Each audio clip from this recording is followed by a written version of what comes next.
What are we doing to kids? We're creating environments for kids at school and at home in which they are using fewer and fewer of their senses, that they're down to a couple senses, staring at that screen, using their ears and mainly their eyes to allegedly go anywhere in the world through the internet. We're creating an environment in which I believe, by definition, they are less alive. What parent wants their child to be less alive?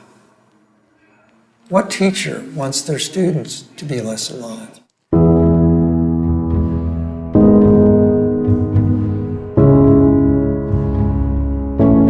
I spent a lot of time in the woods with my dog. My parents didn't know where I was, but my dog did. And I found something bigger there than my parents and their problems. I found something large. I have a bias from growing up to associate time spent in nature with happiness for a family and with health, particularly mental health. There's not very much research yet on autism, but I can't tell you how many parents have come up to me and said, you know, I read Last Child in the Woods. We have an autistic child or a child with Asperger's, and we started getting our child outdoors more, and there's been a change. I hear from teachers all the time. For years now, I've been hearing this. The troublemaker in my class, when I get the class outdoors into nature, the troublemaker becomes the leader. Not just well-behaved, the leader. I hear that over and over again. It raises a question.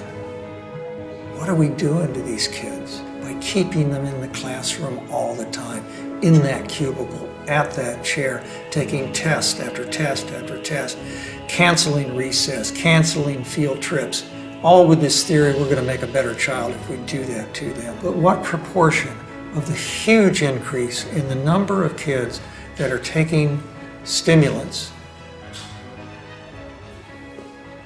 pharmaceuticals, drugs, for their behavior, what proportion of that huge increase might have something to do with the fact that we took nature away from kids in the first place? Nature experiences are in some ways just as important as anything else in a child's development, and they have a human right to that experience in nature.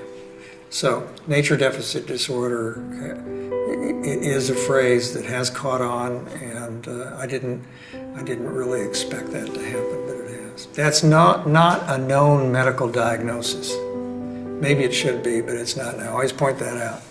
What it is a language to use, a way to describe this feeling we've had for a long time about that disconnect from nature that those parents, even some kids, told me about beginning in the late 80s and early 90s. Some of the most recent research has certainly linked lack of nature in people's lives to such problems as vitamin D deficiency. Recess has been cut, physical education has been cut in US schools. What are we thinking?